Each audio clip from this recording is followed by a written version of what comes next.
നമ്മുടെ നാട്ടില് ഈ സ്വിഗ്ഗി സൊമാറ്റോ എന്നൊക്കെ പറഞ്ഞിട്ട് ഓൺലൈൻ ആയിട്ടുള്ള കുറച്ച് ഫുഡ് ഡെലിവറി ചെയ്യുന്ന കുറച്ച് സഹോദരങ്ങൾ ഉണ്ടാവും.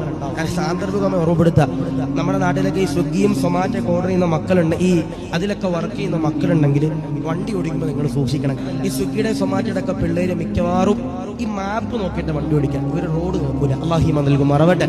നിങ്ങൾ ശ്രദ്ധിച്ചാൽ മതി, സ്വിഗ്ഗിയിലെ സൊമാറ്റോയിലേക്ക് ഈ ഓൺലൈൻ ഡെലിവറി ചെയ്യുന്ന മക്കള് മിക്ക ആളുകളും മാപ്പ് നോക്കിയിട്ട് വണ്ടി ഓടിക്കുക, റോഡിൽ നോക്കൂല. അത് വേറെ ഒന്നല്ല, ഇവരൊരു സാധനം ഓർഡർ എടുത്തു കഴിഞ്ഞ് ഹോട്ടലിൽ പോയി സാധനം എടുത്തു കഴിഞ്ഞാൽ മിനിറ്റുകൾക്കുള്ളിൽ അത് എന്ത് ചെയ്യണം, അത് ഡെലിവറി ചെയ്യണം.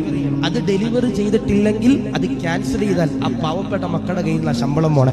അള്ളാഹു അതിലൊക്കെ ജോലി ചെയ്യുന്ന സ്വിഗ്ഗിയിലും സൊമാറ്റോയിലൊക്കെ ഓൺലൈനായി ജോലി ചെയ്യുന്ന ഒരുപാട് മക്കളുണ്ട്. അള്ളാഹു അവർക്ക് ആഫിയത്തും ദീർഘായുസ്സും കൊടുക്കുമാറാവട്ടെ, അവർക്കൊക്കെ അള്ളാഹു ഖൈർ കൊടുക്കുമാറാവട്ടെ, അവർക്കൊക്കെ സ്വീകാര്യം അള്ളാഹു നൽകുമാറാവട്ടെ.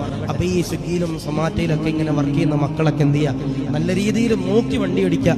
കാരണം വേറെ ഒന്നല്ല, നമ്മളൊന്ന് പാളിപ്പോയാൽ നമ്മളെ കാത്തിരിക്കുന്ന ഒരു കുടുംബം. അയ്യോ, സൊമാറ്റോയിലൊക്കെ വർക്ക് ചെയ്യുന്ന മക്കൾ ചില്ലറ ശമ്പളം ഉണ്ടാവും, അല്ല സ്വിഗ്ഗിയിൽ ജോലി ചെയ്യുന്ന മക്കളൊക്കെ ചെറിയ ഭക്ഷണം ഉണ്ടാവും, ചെറിയ വരുമാനം ഉണ്ടാവും. ആ വരുമാനം സ്വന്തം കുടുംബത്തിന് വേണ്ടി കൊടുക്കാൻ വേണ്ടിയിട്ടാണ് അവർ ഈ മാപ്പ് നോക്കി വണ്ടി ഓടിക്കുന്ന സമയത്ത് റോഡ് നോക്കിയില്ലെങ്കിൽ അത് വല്ലാത്ത പ്രയാസമാകും. അത് നിങ്ങളുടെ കുടുംബത്തിന് നഷ്ടം. അല്ലാഹുവേ, ആ മക്കൾക്കൊക്കെ നീ സംരക്ഷണം കൊടുക്കണേ റഹ്മാനെ, അവർക്കൊക്കെ നീ ആഫിയത്ത് കൊടുക്കണേ റഹ്മാനെ. അല്ലാഹു ബൈക്കിലൂടെ സഞ്ചരിച്ച് മറ്റുള്ളവർക്ക് ഭക്ഷണം കൊണ്ടെത്തിക്കുന്ന പാവപ്പെട്ട മക്കളല്ലാ, അവർക്കൊക്കെ നീ ആഫിയത്തും ദീർഘായുസ്സും കൊടുക്കണേ അല്ലാ, അവർക്കൊക്കെ നിന്റെ കാവല് കൊടുക്കണേ റഹ്മാനെ, അവർക്കൊക്കെ നീ ഖൈറിന്റെ കവാടങ്ങൾ നീ തുറന്നു കൊടുക്കണേ റഹ്മാനെ.